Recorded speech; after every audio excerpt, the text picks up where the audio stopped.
We are live now on YouTube.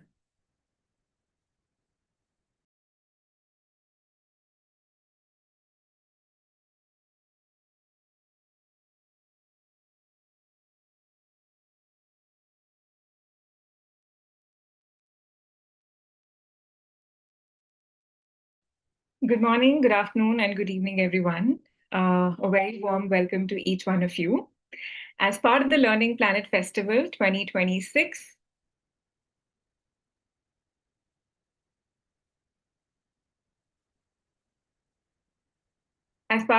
Planet Festival 2026, we are delighted to have you here as we collectively decide to pause, prepare, share, and listen about narratives of purpose in education, reimagining system transformation in the global majority. I am going to let a few more people join the meeting before we start. There are a few people in the waiting room, but thank you so much, whoever has joined us today.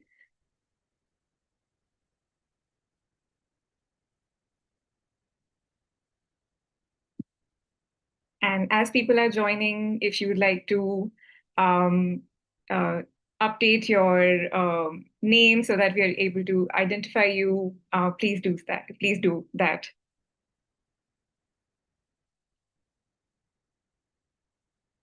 Okay, so we're right on the dot.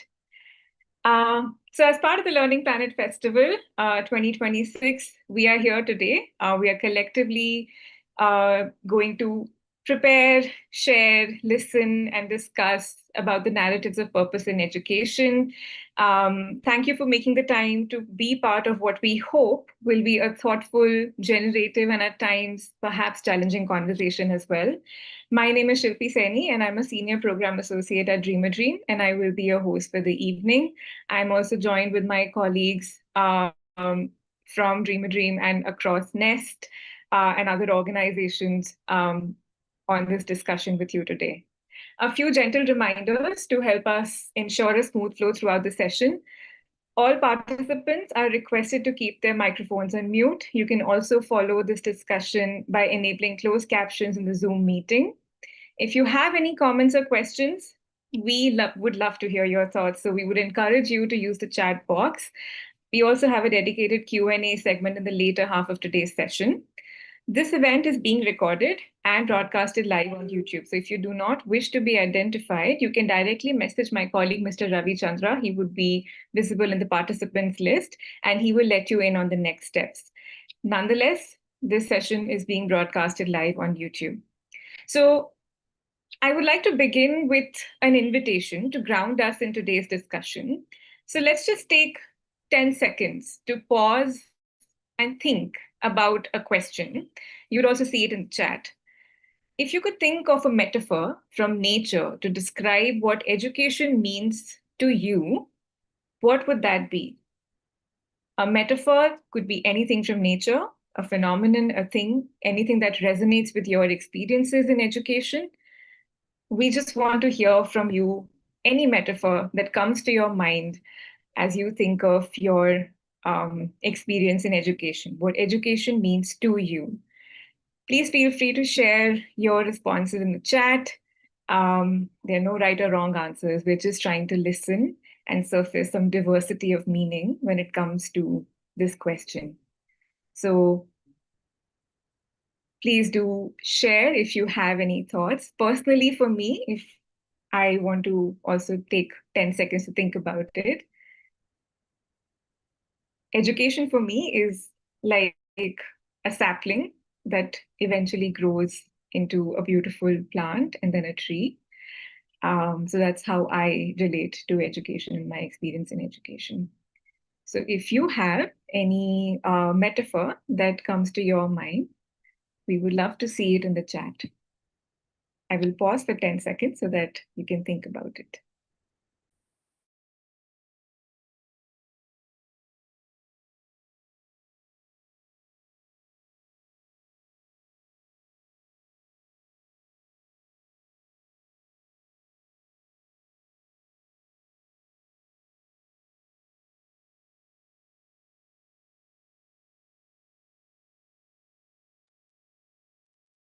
Mo says it's spring that always is fresh and brings life and nourishment to so many. Hannah looks at it as a river with meandering sub-channels. It's very beautiful. Thank you, Mo. Thank you, Hannah. Any other thoughts that come to your mind when you think of your educational experience and what education means to you?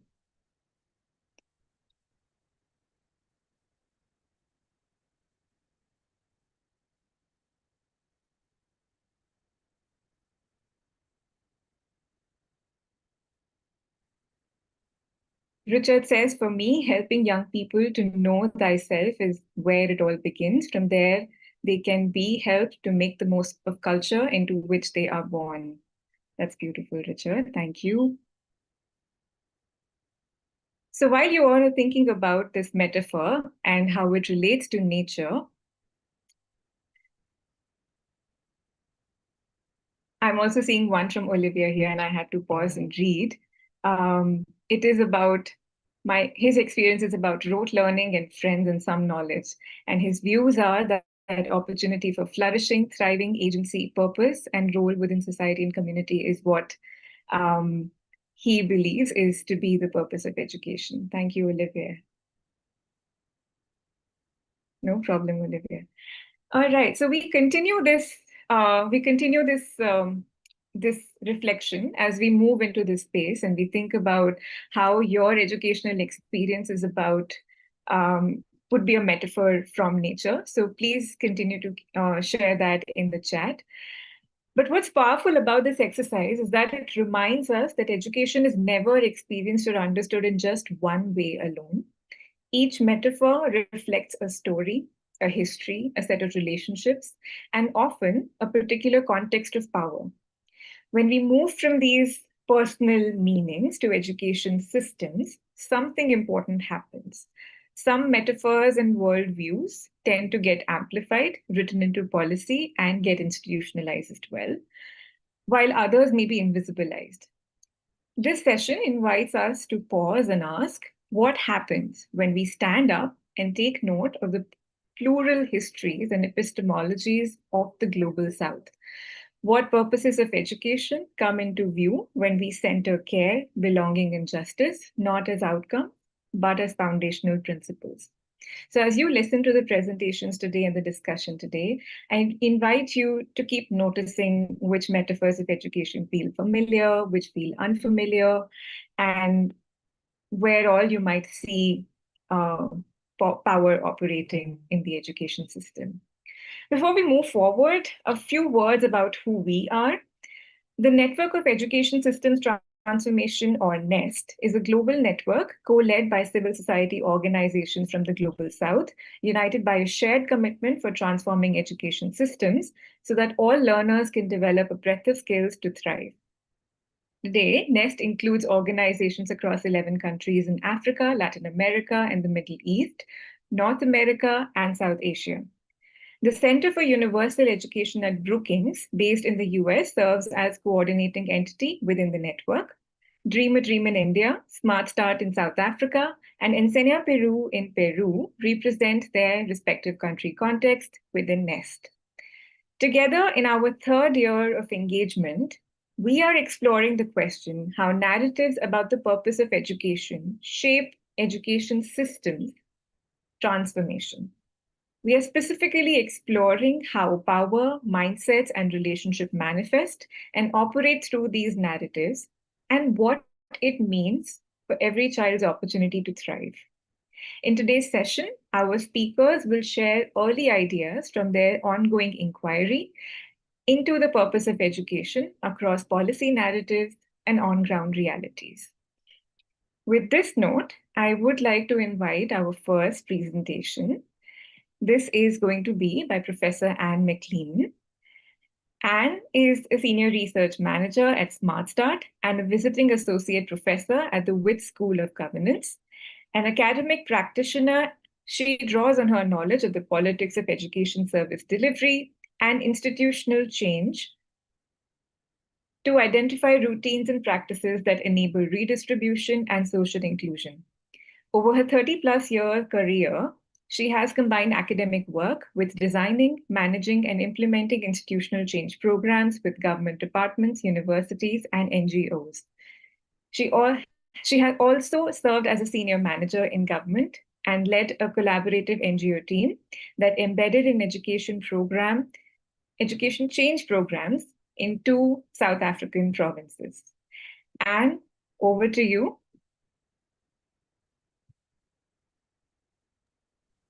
Thanks, Shilpi. And hi, everyone. I am just attempting to share my screen.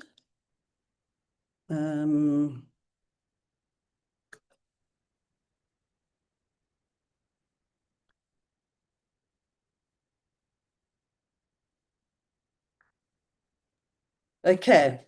So I'm very excited to be here, and I'm starting my timer because I only have 10 minutes. But what we are talking about today, I think collectively, is in a sense the first part of our research on narratives of change, and in particular narratives of purpose. And I think that your metaphors show that we all have sets of assumption about narratives of purpose, and that in many cases those narratives organize power, expectations, and responsibility in education for long before sort of policy or practice does. And yet when we're looking at education system transformation, we tend to look first at the policy or the practice and not at the narratives which organize power and relationships in education. So and in South Africa, we focus specifically on early childhood care and education rather than the education system itself. And we've had a long history from colonialism to apartheid to a struggle against apartheid and democracy now for over 30 years. And education system change is quite complex in this context, because the early childhood care and education system is slightly outside the formal system, which is fully state funded, provided through a national and provincial departments of education in 9 provinces, which are decentralized to districts and then to schools, with a focus on the children, which is not to say that the problems of inequality and poor quality are not universal across both systems.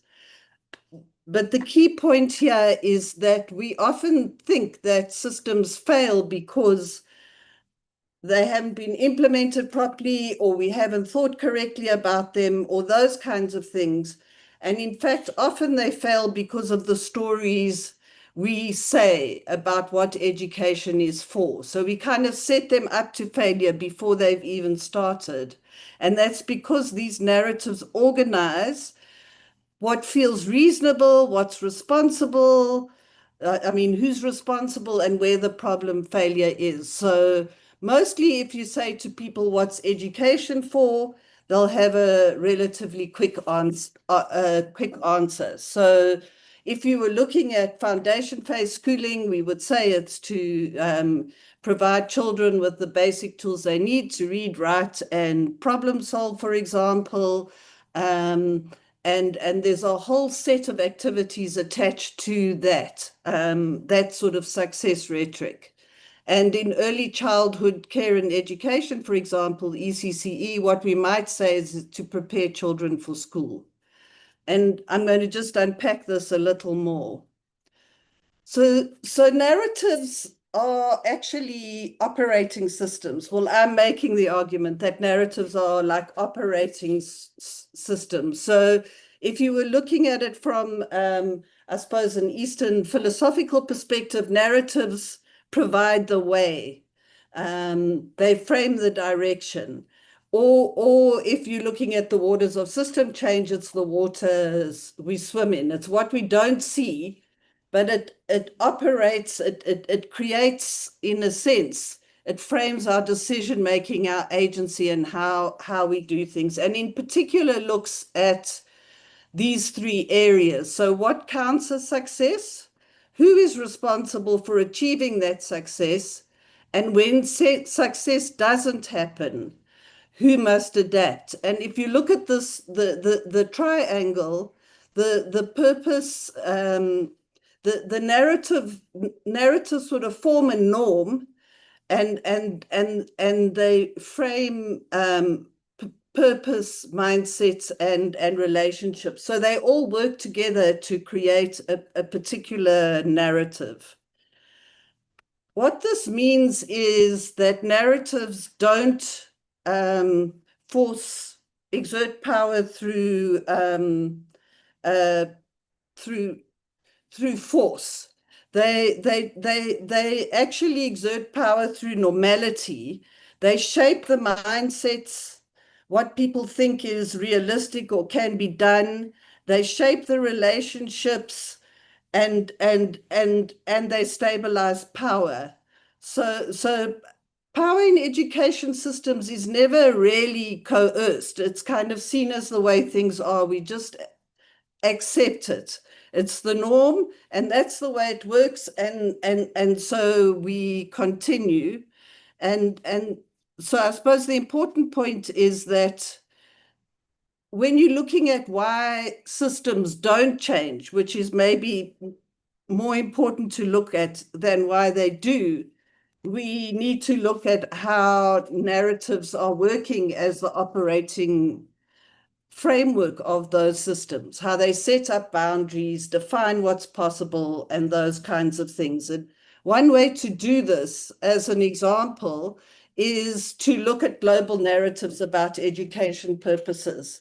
And I do acknowledge that obviously these global narratives are much more complex and layered and those kinds of things. But for the sake of this argument, I've chosen kind of two, I suppose, obviously, in some senses, maybe not entirely aligned narratives. So one of the narratives is the idea of education for social and economic development. And it's partly this idea that's given rise to the whole idea about human capital and metrics and where you are in the global system, et cetera, et cetera. And it's a view of education as linear. Children in that system play catch up, because if they're behind to start off with, they've got to catch up to some kind of norm in order to be in place. And the primary sort of measure of success is usually academic achievement.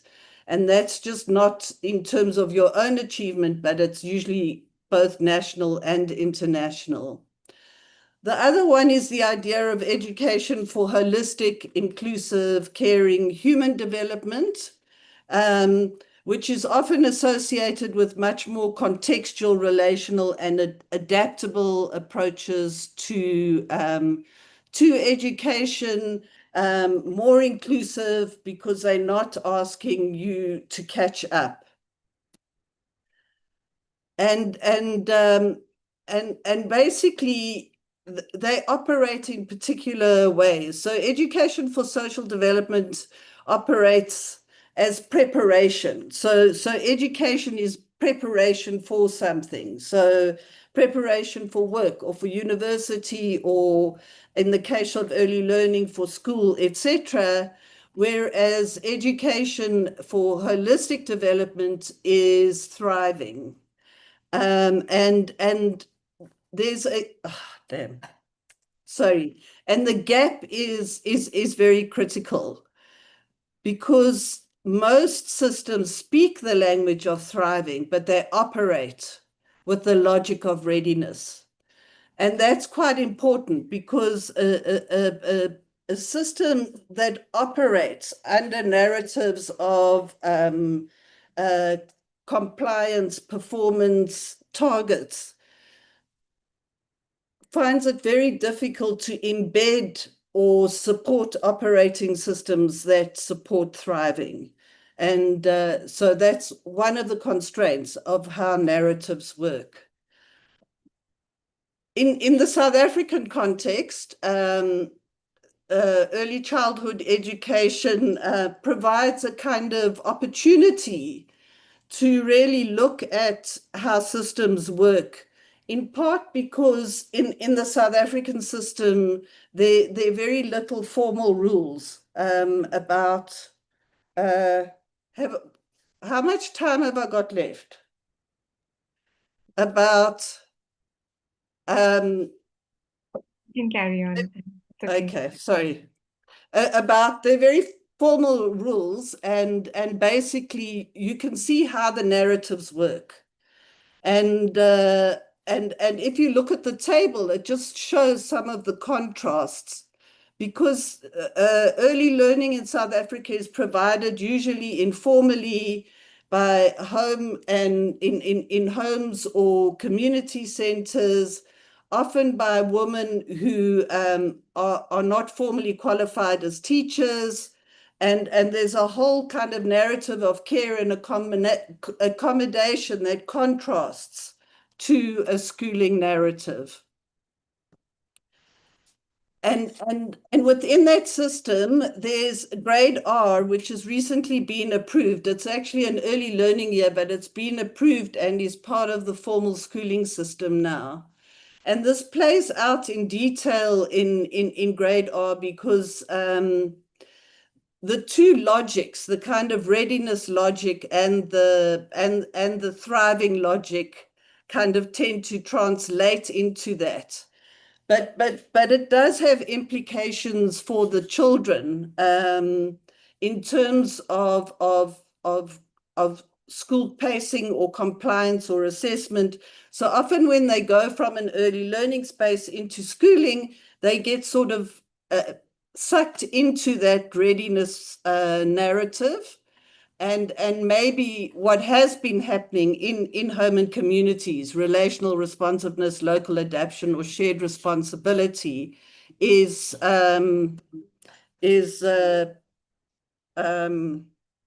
sorry, I need to go back, is replaced. So one of the things you need to look at are entry routes, what shifts, what displaced, and what the dominance mechanism is.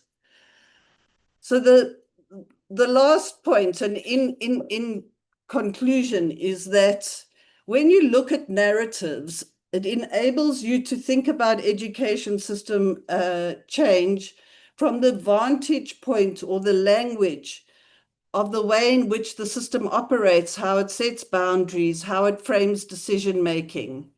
And the things to think of are, if we're wanting to have children that thrive, which is the idea behind this, is we want to emphasize thriving rather than readiness, mutual adaptation. So in other words, informal, less formal systems of working or play must be as influential on schooling as the other way around. You don't want to just adapt one into the other.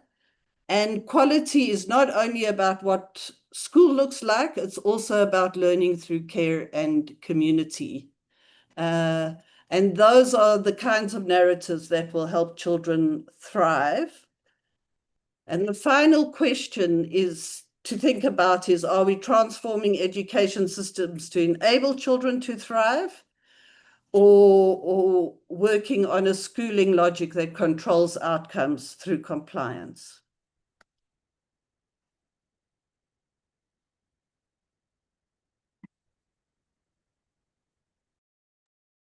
Thank you so much, Anne, for that presentation. It was quite insightful to hear what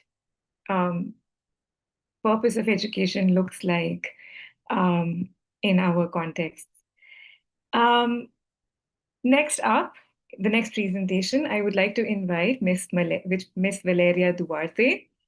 Valeria is a development communicator from the University of Lima and working at the intersection of education and communication since 2021.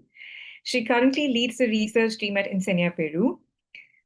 Her experience includes conducting research in rural contexts and applying participatory methodologies, fostering inter-institutional collaboration, and carrying out qualitative analysis. She now holds a diploma in public policy at the University of Chile and holds a master's degree in social and cultural communication from the International University of Valencia. Over to you, Valeria. Thank you, Shilpi. We forgot to upload the dates of my diploma because I graduated 2 days ago. So thank you so much for, for doing that. And thank you everyone for being here and share a little bit more about the lenses that we are using to look through narratives around the purpose of education. So what I'm gonna do is to do a zoom in the Peruvian case, looking only the part of the policy. And then we are gonna talk about participation and the role that that process has related to building purpose, collective purpose in communities or systems. So when we ask about the purpose of education, we are not only asking about goals or outcomes in students. We are asking about the narrative that shape what education's values, whose knowledge it centers, and which futures it make it possible. From this perspective, purpose is not a fixed method and a fixed definition, and I think that Anne made that clear in her presentation. It is something that is produced over time through history, through policy, and through territory, and it quietly shapes how education relates to those who learn within it. And I want to share some reflections from Peru as a way of thinking together about how this narrative of purpose take from across an education system and how they can open up or sometimes maybe narrow the horizon of education. And just a little bit of context, Peru's education system is formally decentralized. National policies are defined at the central level, as we can see here, but regions and local territories have significant space to reinterpret, adapt, and translate those visions through their own education projects. And we can see the flow here, from the national to the regional and to the province. What this means in practice is that there is a shared core, but there are also important shifts of purpose as purpose moves from national elements to regional and local ones. Rather than seeing this as a fragmentation, as Enseña Peru and as like the policy part of Peru, we approach it as something else. The system already contains multiple imaginarities of what education is for. So the question is not whether reality exists, because we know that it does, but which purpose gains legitimacy, coherence, and power within the system. As a first step to understand this better, we chose to look at how purpose is publicly articulated in Peru, and that's what I'm going to share with you today, through key education policy documents across different levels of the system.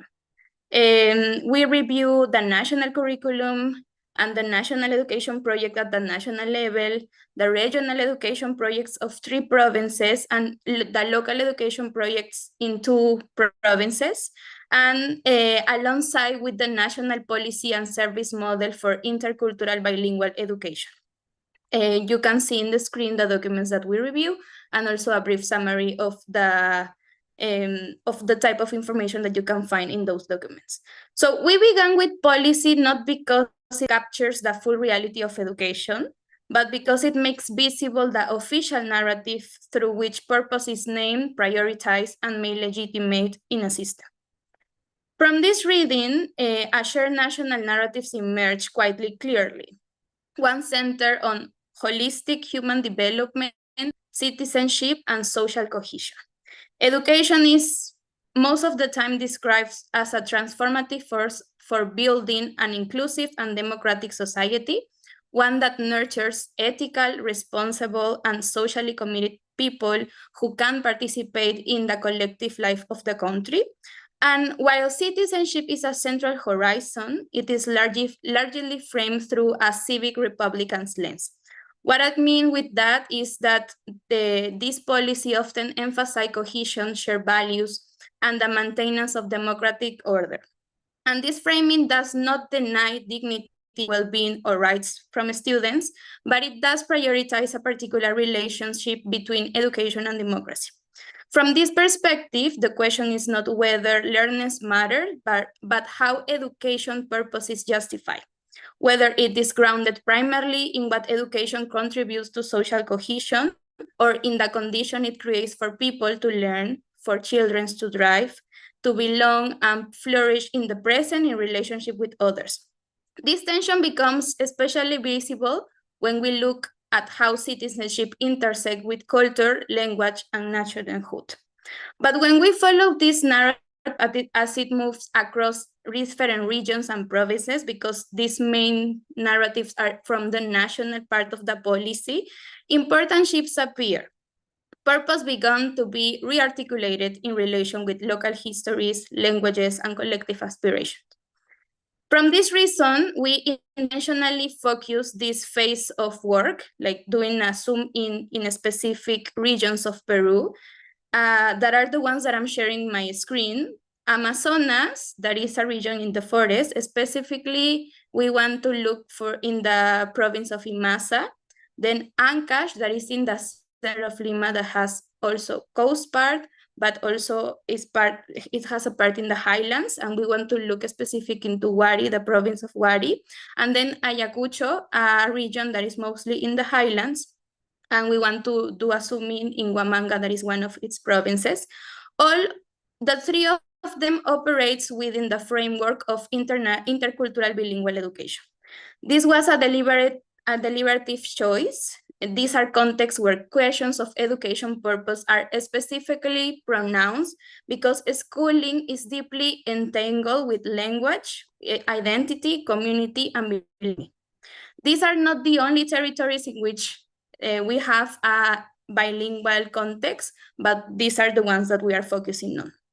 Looking across these territories, we do not see a single alternative purpose replacing the national one.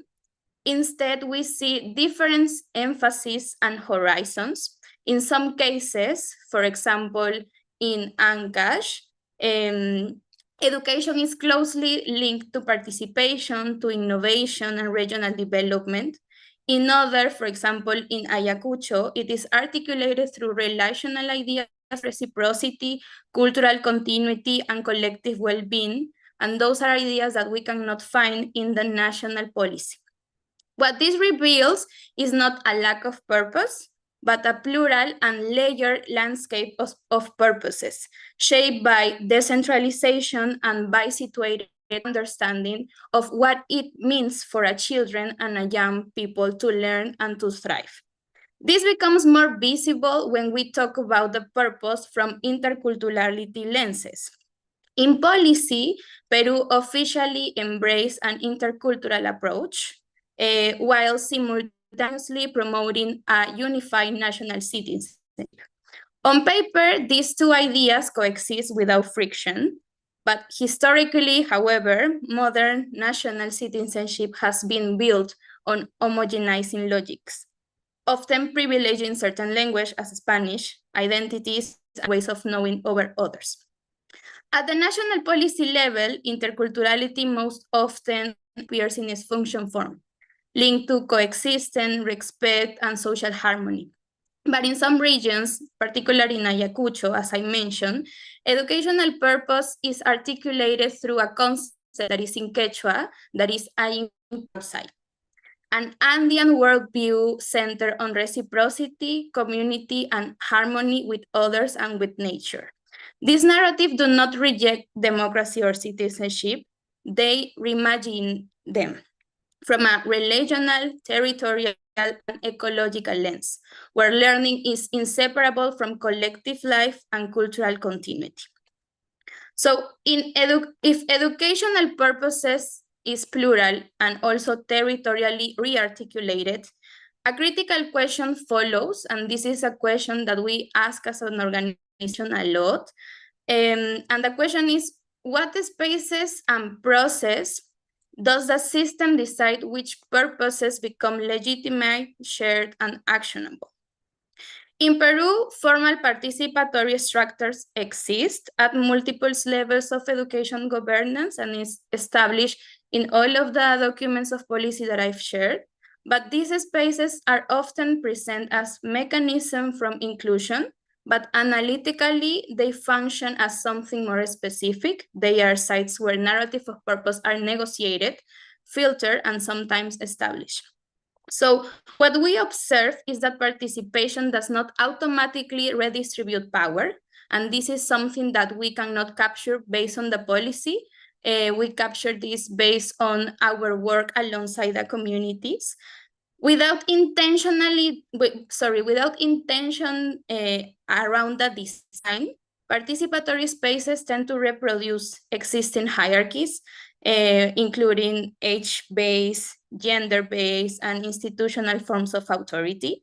So in these conditions, plurality can be present without being consequential. It's not just a matter of convenience, but a matter of redistribute power.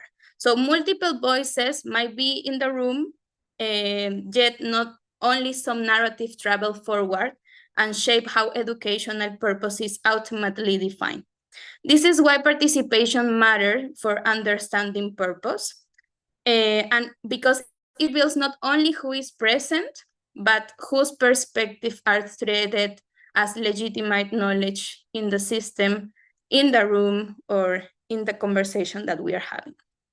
From Enseñas Peru's perspective, this is not about participation as a procedural requirement or a technical requirement. It's about participation as a relational condition, ones that shapes whether educational purpose is merely received from dominant narratives or generally co-construct across actors and territories.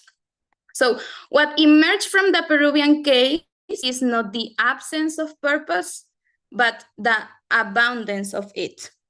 Purpose appears layered, contested, and deeply shaped by history, territory, by power and relations, as also Anne mentioned. What this suggests is that reimagining the purpose of education is not about finding the right definition.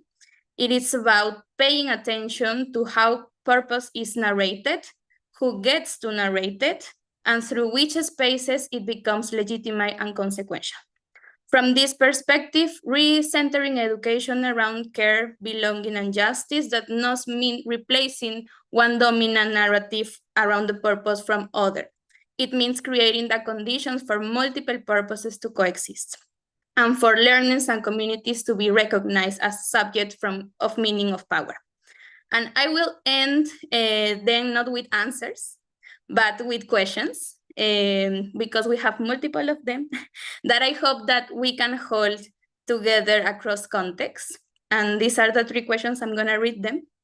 How do our system decide which purpose of education matter most? How do they make room or fail to make room for care, belonging, and relational ways of learning? And also, what will it take to treat educational purpose not as something to be imposed, but as something to be collectively and continually reimagined? Thank you so much, and Shilpi, back to you. Thank you so much, Valeria. That was beautifully put together and well argued about the fact what is the abundance of purpose and what does it mean in context where there is layering of purposes happening, there is power that is sort of embedded across the process. So thank you so much for sharing that. Up next with our next presentation, I'd like to invite Mr. Amit V. Kumar from Dream a Dream. Amit is a developmental professional and strategic researcher with over a decade of experience in education, well-being, and systems transformation. His work focuses on social and emotional learning, impact evaluation, and policy-oriented research with a strong emphasis on inclusive assessment and pedagogical practice. Amit contributes to global research initiatives and supports data-driven strategies to strengthen educational ecosystems and foster thriving communities. Amit, over to you. Thank you. Thank you, Shilpi. Thank you, Anne and Valeria, for wonderful presentation. So when we speak about purpose of education, we often frame it as a question of values or ideas. But in practice, purpose is not something we merely declare. It is something we build into systems, into policies, into assessment, and into everyday routines in school. Every education system carries an implicit theory about what kind of people it is trying to produce and what kind of future it considers worth investing in. Those theories are not neutral. They are shaped by history, political priorities, economic, and social power. In India, the education system has been shaped by multiple overlapping purposes, from post-colonial national building to economic mobility to global competitiveness. These different logics have not replaced one another. They have accumulated. And because they coexist, they often pull schools, teachers in different directions at the same time. So when we ask about purpose of education, we are really asking a more practical question here. Whose futures does the system prioritize, and who is expected to absorb the cost of change and reform? In India, this becomes very visible in everyday institutional choices that might seem technical but are actually deeply political. Let us consider language policy itself. For example, a child speaks multiple home languages, often enters school already highly skilled in communication and meaning making. But when only one language is treated as legitimate for learning and assessment, the child is positioned as lacking rather than as capable. The system does not adapt to the child. The child is being asked to adapt to the system. The system is true for what counts as knowledge. Some forms of knowledge like textbook knowledge, exam-friendly answers, abstract reasoning are being rewarded. Other forms like local knowledge, embedded skills, relational understanding are marginalized. These are not minor issues. They shape who experiences school as a place of belonging and who experiences it as a place of constant correction. This is why purpose is not just a philosophical idea. It is enacted through everyday design choices that determine whose ways of knowing and being are valued. To understand how purpose works in real practice, we have to look at the social conditions in which families engage with schooling. For a different proportion of large Indian households, education is primarily understood as a route out of economic insecurity. Schooling is expected to deliver mobility, stable jobs, social respect, protection from future shocks. So this expectation is entirely rational given the levels of precarity many families face.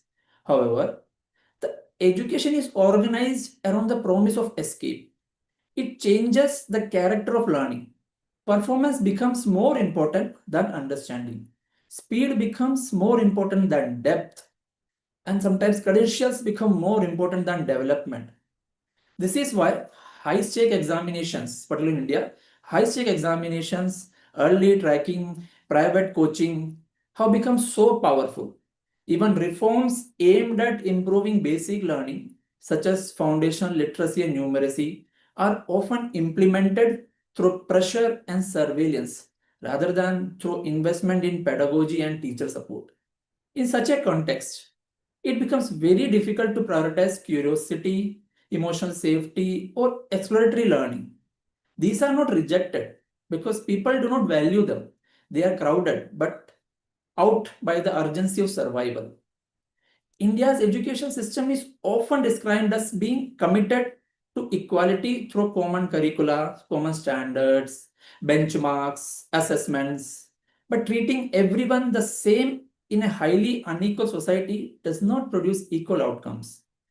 Children arrive in classroom with very different resources: cultural, physical, environment, social, linguistic. But when system expects everyone to demonstrate learning in the same way, those differences become sources of disadvantage rather than assets. What happens in practice is that inclusion becomes conditional. Children are formally included, but to the extent that they can conform to a narrow model of what a successful learner looks like. This leads many students to internalize failure, not because they lack ability, but because the system does not recognize their ways of learning. So the question we need to ask is not simply whether education is accessible, but whether it is genuinely responsive to diversity. A central feature of Indian education today is it heavily relying on monitoring, testing, and ranking to drive improvement. These tools are not intended to increase accountability, but they also shape relationships within the system. Teachers are increasingly positioned as implementers of centrally designed programs rather than as professionals with the authority to exercise judgment. Students are positioned as units of measurement rather than as active participants in their own learning. This creates a culture of compliance rather than a culture of learning. Innovation becomes risky, care becomes invisible. Professional and student agency are constrained by the fear of being evaluated and compared. This reveals a deeper tension. Systems that rely heavily on control struggle to support the kids of relational, context-sensitive work that meaningful education requires. What we see in practice across different Indian states right now is that when schools are allowed to center relationships between teachers and students, between schools and communities, or between learning and culture, education outcomes begin to change in sustainable ways. Attendance improves, engagement improves, teacher reports greater professional commitment. So these changes are not driven by new metrics, but by shift in how people experience school. Reimagining the purpose of education, therefore, is not finding a single definition. It is about building systems that can hold multiple purposes. It could be social, emotional, economic, culture, without forcing them into a single dominant logic. This is why this cross-country dialogue between India, South Africa, Peru, it really matters. We all are grappling with how to build systems that reflect their histories and their inequalities, rather than importing one model of what education should be. The real purpose lies not only in slogans or any kind of frameworks, but in the slow, difficult task of redesigning institutions so that more children, more teachers, and more communities can see themselves reflected in what education values. So I rest here. Thank you. Thank you so much, Amit. That was a deeply insightful look into what the Indian ecosystem holds in terms of the purposes of education and the narratives around it. After these thought-provoking presentations, we now move into a discussion that aims to hopefully unpack some of these insights together. I'd like to invite my colleague from NEST, Dr. Mo, to lead us into this next leg of the discussion. A quick introduction about Mo. Dr. Mo Olateju is a fellow at the Center for Universal Education, Brookings Institution, and an international development specialist with expertise in public-private partnerships in education. She's the founding CEO of the Education Partnership Center, Nigeria's pioneering education partnership organization. Mo co-leads Learn Nigeria, a citizen-led household assessment and advocacy initiative, generating large-scale evidence on foundational learning competencies of thousands of children and youth. She also initiated the Pan-African Education Innovation Summit, called NEDIS, a platform for identifying and scaling meaningful innovations in the education sector. Mo has advised governments, global institutions, and funders on education policy and systems reform, and holds a doctorate in education and international development from University College of London. Mo, over to you for the next leg of this discussion. Amazing. First of all, thank you. Thank you so much for the excellent facilitation of this very important, I think, conversation, Shilpi. And I think everyone who's here and who's listening would agree with me that all three presenters have done great justice to the topic that we're exploring today, which for the times that we live in is perhaps incredibly important, or perhaps more important than it might ever have been, in our own history. And so I want to first of all say thank you to Anne, thank you to Valeria, and of course thank you to Amit, for your presentations. My role, today stems from my own responsibility, within the NEST network, where I coordinate the network from the Brookings end, and I'm supported, by colleagues, in the Center for Universal Education, some of whom, are on the call today. And we have been working, for almost 3 years, with partners in 10 different countries, including the 3 countries that are presenting here today. And I think important to highlight that the conversation that we're having today represents one of our research work streams. And so we have 3 research work streams that we're focusing on as we advance knowledge around education systems transformation towards a breadth of skills. And so this particular one really takes us, I suppose, to the foundations, of education as we think about the purpose. And I would like to start, the conversation today by reflecting deeply on how Anne, set us up, for the conversation. And I thought you did a great job of taking us to some of the real foundations of this particular discourse. You talked about, narratives as operating systems. I thought that was deep. And I think that, many people might, want to interrogate that a bit more, with you. But as you shared, I think 2 questions, became really important. And I think I'll start with the first one. You highlighted this gray space between the private provision, of early years education and the publicly provided state schooling. And what you did in that regard was to highlight how it is that the narratives of readiness are overshadowing those of thriving. And so given the predominance of, non-state provision in early years within the peculiar context of South Africa, we see that there are definitely significant issues. There are issues with accreditation, there are issues with regulation, and the perception of quality that is provided, by these, largely domestic, caregivers that I think you highlighted in the latter part of your conversation.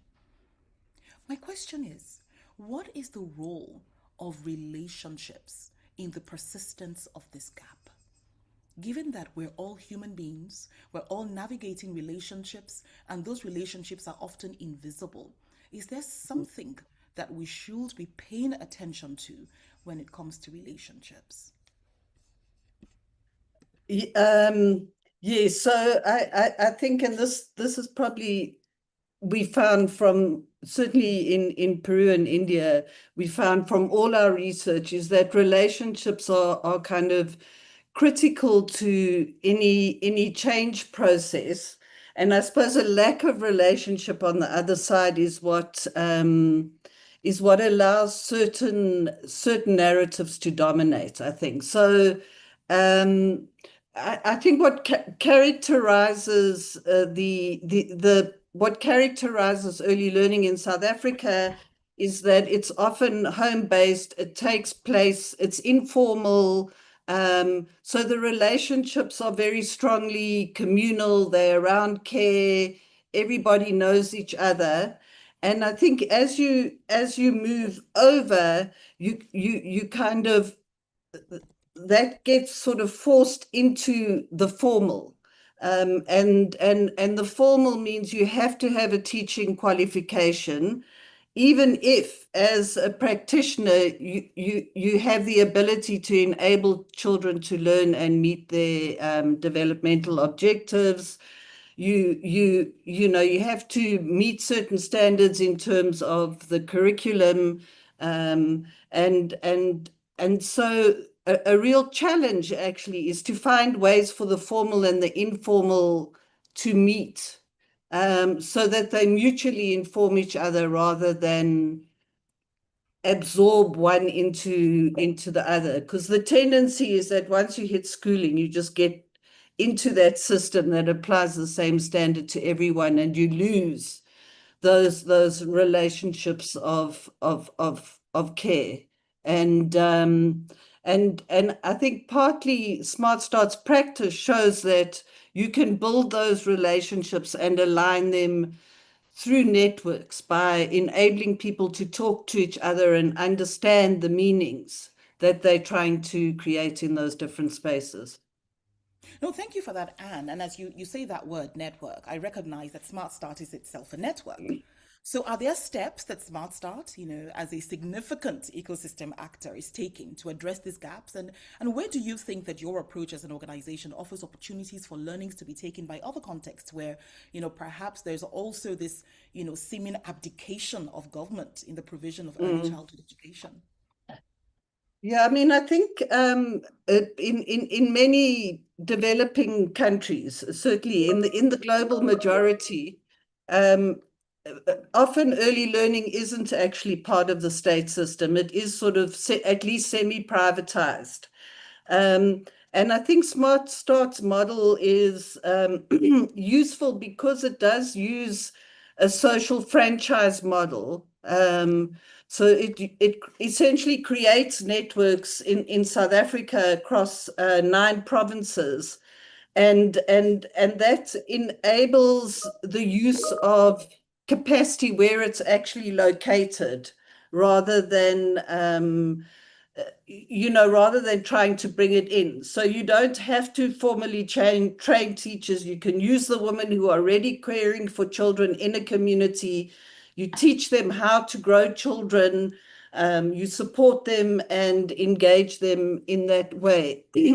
And I think that sort of social franchise model, to some extent, enables scaling, and it's fairly cost effective. There obviously are challenges around that, because there's still people who fall outside even that network. And the really big challenge actually is finding ways to coordinate and align the really big players, which would be the Department of Education, the NGOs that sort of support practitioners, to find ways to empower practitioners themselves so that they also have a voice, particularly where the more formal systems are highly unionized. And so finding ways to align across is an important part of that. No, thank you for sharing that, Anne. And I think that, you know, quite a few questions are already, you know, comments and questions I think are beginning to surface, you know, and so I would encourage, you know, everyone, you know, who's interested in this topic to please, you know, drop a question in the chat, so that we're, you know, when we leave some time, you know, toward the end of the conversation, and we can engage, you know, with these particular issues. Thank you, Anne. I'm going to turn to Valeria. Valeria, there was a big focus, you know, on participation, you know, within the context of your own presentation. And you talked about, you know, how it is that participation is not this silver bullet, because very often we think it is. Once we have a participatory approach, whether to research or to advocacy or to, you know, change making, we assume that we are going to power share and that we're going to democratize, you know, access, you know, to that power. But what you're saying is that it's not necessarily so. And so if participatory spaces in education governance tend to reproduce existing hierarchies rather than democratize decision making, how can we be more intentional in the design of these structures so that polarity then becomes, you know, consequential rather than just being symbolic? In short, what does it mean to treat participation as a relational condition rather than just a procedural requirement? Thank you, Mo. I think that is a very important question. And from the Enseñas Peru's perspective, we have experience with that from the practitioner part of our work, and also because we've done participatory research also. And a short answer would be, I don't think that there is a specific or only way in which we can intentionally design these participatory spaces for being genuinely participatory. But I think that we can start by shifting some mindsets that can help us to achieve the things that we want. And I think that this first shift should be to stop asking whether participation exists or not, and to start asking what participation actually does inside the system. Because when participatory spaces reproduce hierarchies, it is rarely because people do not care about inclusion. It is because participation is often treated as a procedural requirement, as the second question that you ask. So we mostly focus on how many people we invite, how many people actually came, do we achieve the product that we wanted to achieve in this participatory space? No, rather than seeing the relational conditions that we were able to enable, or that the space was able to enable during that participatory space. So when I say that, that we have to start creating participatory spaces as a relational aspect, I mean that we have to start recognizing that power does not disappear when people enter the room. Age, gender, institutional authority, language, and a lot of other things continue to shape whose voices are heard, whose perspective travel forward, who feel the confidence to talk out loud. So from that lens, intentionally design become critical, not a technical fix, but a political choice. No? And from the Enseña Peru perspective, like small design decisions can help, like in a way, try to reduce this power dynamics that exist in these participatory spaces, such as clarifying the purpose of participation, rotating roles, who speaks, then who takes notes, who listen, creating protected spaces for those with less institutional power. Like these things that can be small in a way can definitely shift participation from being merely symbolic to inconsequential. So yes, I will say that what matters is not just the multiple voices that are present, but whether those voices can influence how, or the topic that we want to talk about in this participatory space. No, thank you for that. And you know, I'd like you to maybe offer some thoughts, guidance, or advice, you know, to other, you know, ecosystems. You know, as we think about Peru, you know, Peru's education system is promoting this unified national citizenship, but at the same time, it's allowing regions to reinterpret citizenship through their own worldviews, right? So, for example, we have, you know, Aline Keisway, you know, in Ayachucho, you know, centering community, ecology, reciprocity. But the thing is that these different visions coexist more smoothly on paper, right, than they do in practice. So what do you say, you know, regarding education systems and the ability to navigate this paradox, to maintain a shared national project, but at the same time, to honor fundamentally different ideas of democracy, of belonging, and I guess what it means to be a citizen? I really like that question, and I think that is the kind of questions that led us to work together as Enseña Peru, Dreaming a Smarter Start in this second research. But I think also that this is the moment in which it's important to clear what policy analysis can and cannot tell us at this point of the research.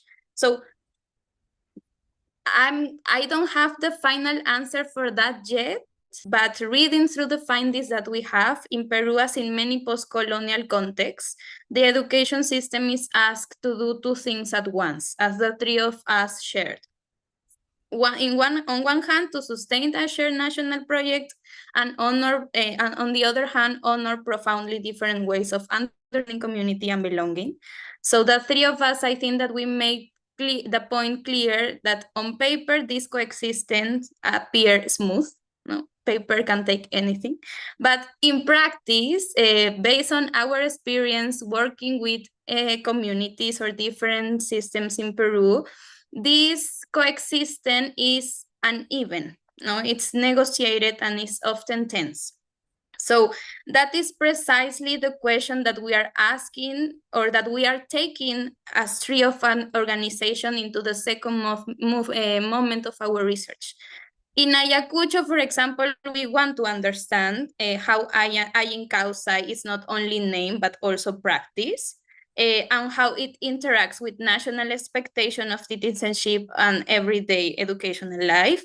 But it's not only Ayacucho. No, we are equally interested in how questions of belonging, democracy, purpose are negotiated in the other priorities territories, where different stories, different languages, and aspiration shapes what citizenship means. But I also wanted to clarify something important that I think that the three of us also share, is that when we speak about citizenship in the Peru case, for example, we are referring to one particular narrative of educational purposes, and not the one that is mostly articulated in the state policy. But one of the things that we recognize is that is not the only narrative of purpose operating with the system. No, so that is why the question we are pursuing is not primarily what does it mean to be a citizen in each context. Rather, the question is what is understood as the purpose of education in different countries. Can be citizenship, can be another thing. So in that sense, citizenship is not the end point of the inquiry. It's more one of the entry points into a broader question about how education purpose is plural, contested, and deeply situated. But that is something that we will ask pretty soon. So we will have more to tell. Absolutely. When we get to the empirical work, I think we'll have a lot more to tell. But thank you. Thank you so much for that, Valeria. I'm going to come to you, Amit, and just sort of drawing, from where Valeria, ended her remarks. Citizenship is one thing, but then there's also the notion of the value that you place on the citizen. And you talked, I think, eloquently about the importance of rethinking the direction of education reform and interrogating the mindsets beneath these reform initiatives. Because right now, most of education reform is focusing on outcomes, scale, efficiency. But from Dreamer Dreams' work with young people and educators, we'd like to know what you have seen that helps us to understand what actually gets lost when relationships are treated as secondary, and perhaps what in your practice tells you that relationships truly matter for learning and well-being. Yeah, thank you. Thank you, Mo. That was a wonderful question. So, okay. When systems focus mostly on results, scale, and efficiency, what we lose first is the human connection which makes learning possible. In our work, A Dream a Dream, we see this, it is very clear and it is very visible that children who are labeled as disengaged or low performing often don't change because of a new syllabus or new test. For example, they change when one adult in the system takes time to know them, listens to them, and stays consistent. Often that happens. Children feel safer. Once that happens, children feel safer. They participate more. They take more risk in learning. So for us, this is very practical evidence. Relationships are not an extra on top of teaching. They are what allows teaching to work. Without them, learning becomes mechanical. With them, learning becomes real and lasting. Amazing. I like the way that you say that, Amit, because I think it's important in the world that we live in today to reflect really deeply on what we're losing by focusing on certain outcomes. And I know that there are many conversations now that are rethinking how we measure what is important. And I'm looking forward to our shared research, advancing, some of these conversations and really giving us some evidence, from the field in terms of what we should be focusing on vis-a-vis what we're currently focusing on. But I do have one more question for you. We often, speak about child-centered and holistic education, particularly in reform, and policy spaces. But if we took children's wholeness seriously, beyond mobility, beyond the marks, beyond, the grades, the performance, what are some ways in which our current systems and practices might need to maybe pause or unlearn or let go before we can talk about what comes next? Thank you for this question, Mo. This is too much. It's a grounding question. This is a grounding question also. Okay. When we truly take children's wholeness seriously, the first thing we would need to do is to slow down. Let us pause. Let us slow down. We would need to pause the constant testing and pressure that turns learning into a race. We would need to question the idea that faster and more is always better. But we would need to let go of the belief that one single path works for every child. In many schools in India, children are asked to leave part of themselves at the gate itself, like their language, feelings, their pace, the diversity questions. If we want education to support the whole child, we have to stop doing that. Children don't just need to perform better. They need to feel that they really belong. Fantastic. Thank you so much. Now I have one checkout question for you all before we go, into the question and answer discussion session. And this is a very simple question.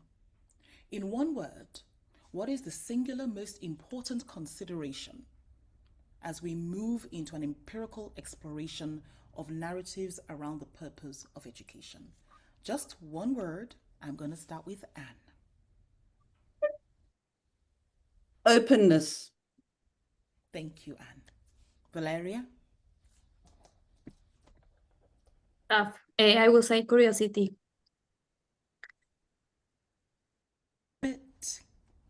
Whose? I'm sorry? Whose future you're talking about? Whose voice is being heard? And who is being asked to adjust? Excellent. Thank you so much. Thank you for sharing that. And I think, everyone who's on this call would agree that that was really, really rich in terms of your contributions. But we want to open it up, just in case there are a few thoughts, questions, ideas that are emerging from the floor. And at this point, I'd invite anyone to just raise their hands if you have a question, or just come in. Feel free to use the raise hand button, or to come in if you have a question. One has already come in, so maybe I'll start with that one, and then other people can feel free to take it from there.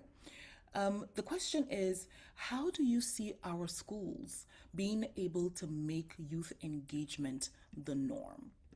I'm going to invite all three of you to chime in very quickly on this question. I'm going to start with Valeria, and then I'll go to Amit, and then I'll come to Anne. I will say that it will start by recognizing the agency students have. I remember we had a conversation with one of the local units of education a few weeks ago, and we shared the participatory work that we were doing alongside students, and they were amazed. Like, wow, students can do this. Like, we can ask those questions alongside students. We work alongside students. I think that the first step is shifting that mindset. And in a way, as a practitioner organization, I think that we have a responsibility of sharing and spreading these mindsets along in the public sector of the education, because some of the organizations that we work with that are in the public sector do not have this mindset. So I will start the conversation with that. Thank you. Thank you for that. Amit? Yeah, I would say in schools, particularly in classrooms, it has been started that when we start feeling that children or young persons are feeling like, yeah, they've been heard, they've been listened, they've been considered where they really belong. It's not like one or two or couple of children are really important over there, like they are doing good, they are doing better. No, each and every kid or children or young person, that particular classroom is important. This is the way teacher or that particular official should be looking into it. In that way, we would be able to say that, yeah, and all children or all young persons are being taken along together. Fantastic. Thank you so much. Anne?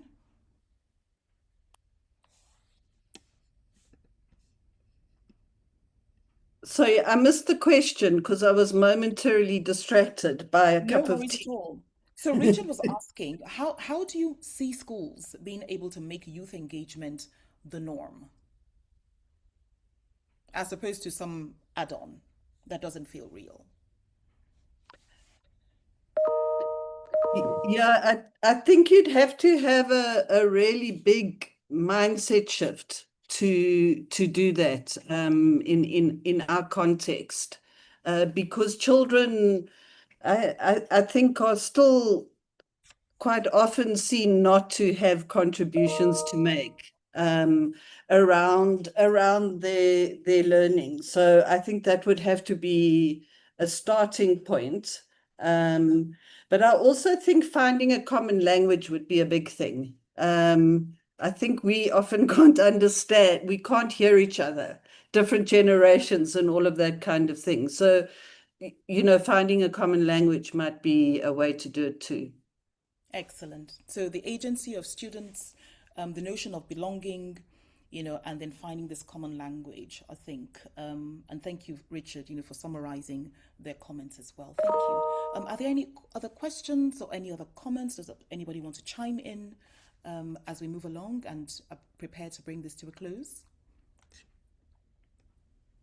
I had a quick question. Mo, nice to see you, and thank you, everyone. I'm Aikya. I'm from LPI. I'm coordinating the festival, and today is our first series of events. So thank you for starting off with such a brilliant topic, but also really sets the stage, talking about the purpose of education for everything we have also coming forth in the festival as well. So big, huge thank you to all of you involved. Now, my question was more for Amit, because I think, and it's in general also, but also particularly in the Indian context, which I think I am more familiar with. So I think one thing which I always think about India is just how centralized we are in terms of everything that we do. Centralization of power, but also in terms of our policy, and we almost flatten out entirely the kind of diversity that we have and push a similar kind of curricula, but also personnel recruitment without any kind of cognizance of how different the different states are, even in terms of their socio-economic indicators, particularly. Like just even north and south, there's like a huge difference, right? But at the same time, like for me, the solution to that is kind of like a radical decentralization and distribution of power, wherein local actors have the kind of, they know the context, they know the knowledge, they are the ones who are better equipped with the students and the learners, etc. This is one part of the picture, but on the other hand, I feel like for so many years we are so used to kind of like having this filtration and sorting kind of system, also because we are such a big complex country and you need some kind of mechanisms, because you have limited opportunities and you have some kind of mechanisms to funnel in, to say. So how do you kind of strike a balance between these two, considering the population, the people, particularly the working age population and the students and the youth, and limited opportunities, how do you do that without tendencies for centralization? I know it's a very roundabout question, but I don't know how clear I was. Okay, thank you. Yeah, thank you. So I will rate it in this way that you want to know our perspective, what exactly how we are looking to it, looking to us being India such a big country and how Yeah. it can be How balanced. can you kind of like accommodate the diversity, and how, considering that there are also limited opportunities, considering that there are also like only few people can get along, how do you even start to think about assessment or think about any of these other factors without, let's say, having one competitive exam or having, yeah. Like you said, and everybody knows India is a very huge country. And we know that there is a NEP, there are multiple policies in place. We have everything from top to bottom, we have everything. But what is not happening over here, we are not giving teacher the agency they need. But I strongly feel that until unless you are not giving that agency to the teacher inside classroom, it is very difficult to change anything from top to bottom. See, we know that India, being a multiple state, being such large diversity, it is very difficult to change the entire system. But if we start focusing inside classroom, if we give that particular agency or that freedom to that particular teacher, he or she can make the difference inside classroom. I strongly feel that. Rest also will always remain, and it is very difficult for some time. Maybe in later time, there could be some changes depending on the socio-political considerations across India, north, south, east, west. But this is these are the couple of some of the small steps we should be taking, which can really make a change or make a difference. I hope I answered. Thank you. Excellent. Thank you so much. And thanks, IKEA, not just for the question, but also for hosting this brilliant, festival, as well. I don't know if there are any other questions, but I do have one. And since I'm moderating, I suppose I have that privilege, right? I do have one question, and I want you all to just reflect on this very briefly. We are obviously on the cusp of the 5th industrial revolution. Artificial intelligence is the buzzword all over the world. And I think some of our participants might be interested in understanding from our perspective how we are navigating some of the tensions that are presented by the rapid automation that we're seeing all over the world, and the notions of why we're even educating people. As we begin to have conversations about whether robots are better teachers, can you believe we're having those conversations? It then sort of, again, brings to the fore that question of why are we educating? Is education about reproducing something? And by the time we have rapid, automation, what will we be reproducing? And just wanting you to reflect very briefly on this question if you have, some perspectives. May I start with Valeria again? And then I'll come to Amit and then to Anne. I think I will just jump to the pool. I think that coming together to ask why or what is the purpose of education is the thing that we need to do right now. Our systems, or talking into the Peruvian context, are so disconnected, and there are conversations related to AI that are not even happening in different places of Peru. So inequality cannot be understood separated to the purpose of education. So I will quote what Amit said, that we don't have to discover this one purpose of education, but the system must hold these multiple ways of understanding why the purpose is. But in order to be able to have that, our systems need to talk more, need to relate more, need to connect with their history, need to connect with their groundings, no? So, and I think that is something that is happening now, not in Peru at least. But I think that these kind of questions are leading us to that. We had a pilot of the instrument that we're gonna implement for this research with our team a few years ago. And one of the ideas in the debrief was like, why we haven't done this before, like sitting with different actors and just talk about the purpose of education. So I think that's one of the reasons why we are very, very excited about what's coming next. Not only about the results of the findings, but also the learnings about how can we sit down, multiple actors, and ask the question that must be done in this time. Fantastic. Thank you so much. Amit? Yeah, thank you, Mo, for that question. First of all, I will begin like purpose of education is not changing.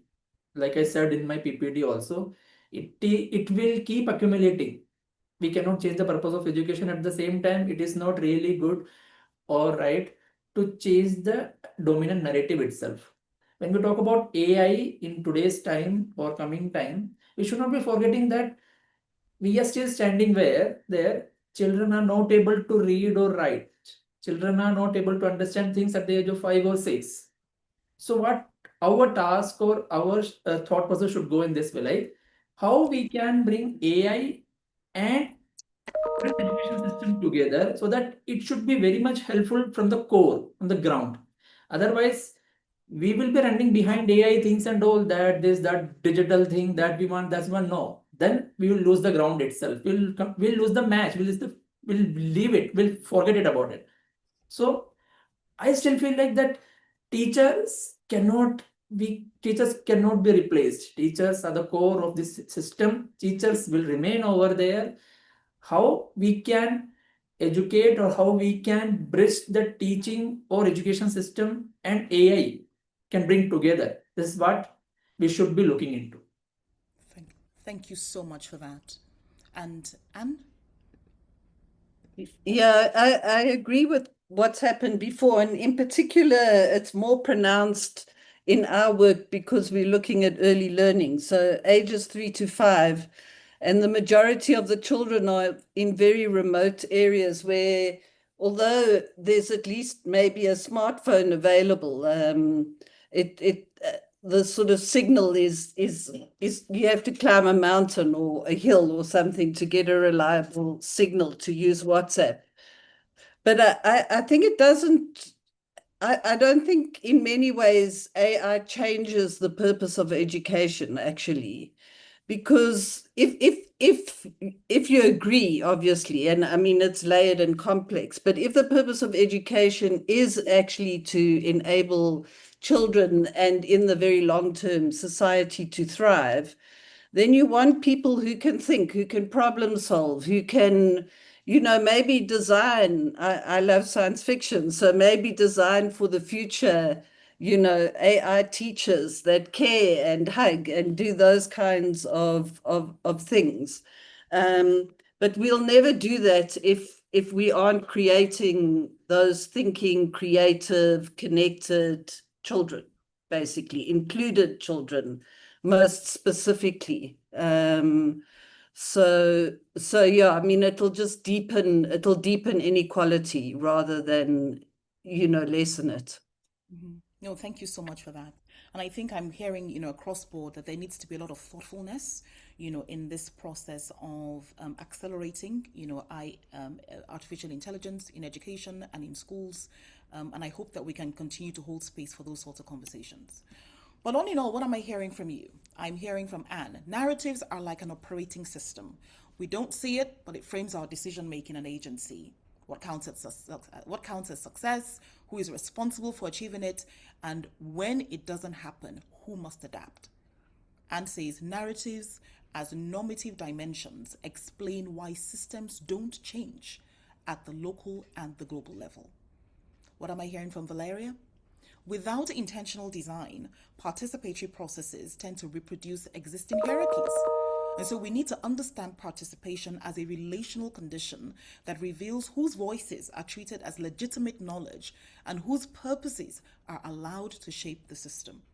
And from Amit, When survival becomes curriculum, school becomes the way out. Marks become tickets and exams become exits. We need to take children's holistic learning and their wholeness seriously. So thank you, first of all, to our panelists. I think brilliant job. I just wanted to share with you in 1 minute what comes after this. As you know, this is, a research cohort from the Network for Education Systems Transformation. And together we are focusing on a research question on how narratives about the purpose of education shape systems transformation and influence every child's opportunity to thrive across diverse contexts. We have sub-research questions. Our methodology is qualitative and participatory. We're going to Peru, to India, to South Africa. We have our participatory exploratory circles that are designed to surface how education narratives manifest in practice. We have key informant interviews that we're going to be holding, and we're also doing a thematic analysis of policy documents. Look out for us in South Africa. We're going to be in 3 regions: Gauteng, Limpopo, Northwest. In India, in the north, in the east, and in the south. And in Peru, in the Amazonas, in Ancash, and in Ayacucho. Why is it important to do this? It's important to do this because whilst we want to hear, perspectives, from the global community, it is critical that we understand what is happening empirically now at the local level. And so that is the next step, for the narratives, of a purpose, a change cohort, at NEST. We are going to be, going into an empirical phase, and would encourage you, to stay posted, on our page. I've put the page up there on Brookings. And on that note, I just want to say thank you for your time. I'm going to pass it on to Shilpi, who's going to close us out in a minute. Thank you so much. Thank you so much, Mo, and thank you so much to all our speakers who joined us today. We are drawing to a close, and I can't help but just reflect and think about whatever has been shared today, that purpose is never neutral. Multiple purposes exist, and we just need to find a way to sort of hold all of these together in one place. When narratives are about thriving, and when that becomes central to the education system, they signal systemic gaps and the design failures. And what they take away is that children are no longer expected to catch up, or made to believe that they are the condition. I therefore just would like to leave with just one question. And we always ask if there are any reflections, anything from your end, any comments, any takeaway that you have, we would love to hear. We have 30 seconds if you would like to put it in the chat, or you would like to email us later on. We would love to hear that as well. But the only question that I am going away with is, how might we begin to surface and sit with these narratives, tensions, and contradictions about the purpose of education and within the education system? And how do we do that more actively within our communities, institutions, and within the ecosystem? Which conversations are not yet being had?